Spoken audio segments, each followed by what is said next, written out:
नमस्कार आसतु आम आज सुदशा व्रत स्पेशल 10 पुर वाला मंडा पिठा तैयारी करवा। देखो मुझे चाउल 4-5 घंटा बतर देकी पेसई नहीं ये देखो मुझे कौन कौन सब व्यवहार कर पुर 10 प्रकार पुर नहीं गुड़ नड़िया छेना विभिन्न प्रकार मसला इत्यादि नहीं।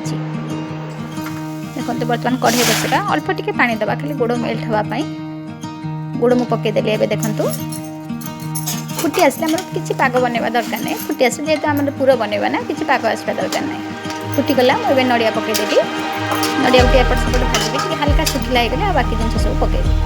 देखो सब मसला सब पकई अदा गोलमरीच अलैच गोटे 2टा लवंग नहीं तेजपत्र नहीं और ड्राई फ्रुट्स सब काटिक सब रखी शुखिला हो आसले आम गोटे चामच घी और जो छेना रखीचे एड करवा। नड़ियार परिमाण नहीं देखिए आप छेना देवे अल्प छेना यूज कर मो नड़िया पुर गोटे नड़ियार पुर से कम छेना यूज कर एपट सेपट भाजवा पूरा शुखला होगले पूरा झुरझुर भाया होगले आम बंद करदे गैस होगला बाहर करदे। गोटे कड़ाई बसवा जंतणी देखो गरम पानी देली पानी बर्तमान फुटवा स्टेज है लुण पकई गोटे चामच घी भी दिखाँ घी देले पिठाटा नरम हो खावाई भी भल स्वाद लगे। जंतणी देकी एमती पानीटा फुटिले जाकि जंतणी देवे जंतणी देकी एमती घांटा जोर आंचर टे घाटी भल से एपट सेपट घाटे जमी खलटा कंचार न रुए खलटा जो पेंडा पेंडा धरी जाए पिठा बलिया असुविधा हुए सेमती जमी न हुए भल से घाटी घाटी खलटा एमती बनईदा। खली भल बन परफेक्ट बनइले पिठा बढ़िया पिठा गोटे दिन पर भी आप खाईपारे नरम रहा।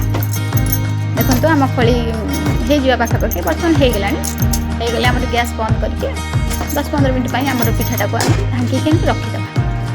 पिठार जो सिझापी आम जगार गोटे जगार पा नहीं जाली बसईदा पिठा बलिवा। देखो खली भल हो पिठा आमर जो जंतणटा को चखिवाई बेस पड़ूनी पूरा भी झुड़झुड़ी हो आराम से चापी चापी आप पूरा एमती गोल गोल कर बढ़िया।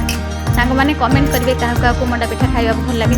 मत तो पर्सनाली बहुत भल लगे आम घर समस्त भल लगे मंडा पिठा खावा। देखो ये आम ओडिशार पारंपरिक पिठा आम कले आम छुआ मैंने भी करेंगे समस्त खाइबे जेहेतु आम परंपरा को आगे नाक अच्छी एमती गोल गोल कर बल्कि आम गोटे गोटे एमती मंडा पिठा कर पुरटा को जाकी जाकी देले पुर टी बेसी धर पिठारे।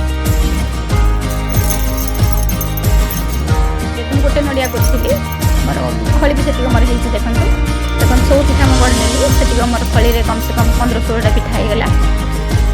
बस ये गोटे जाली कना पकड़ी जेहतु पिठा खुलिया सुविधा हम पिठाटा भी पूरा प्लेन आसो बढ़िया बढ़िया भाव में पिठा बाहर पिठा होगला। मुझे गैस बंद कर 15-20 मिनट पर हल्का ठंडा है पिठाटा खुले भल से पिठा आप खोली पारे। तो पिठा 10 पुर वाला पिठा रेडी है देखो केते नरम हो बासी है भी आप खाईपारे। मोर वीडियो जब आपको भल लगे लाइक शेयर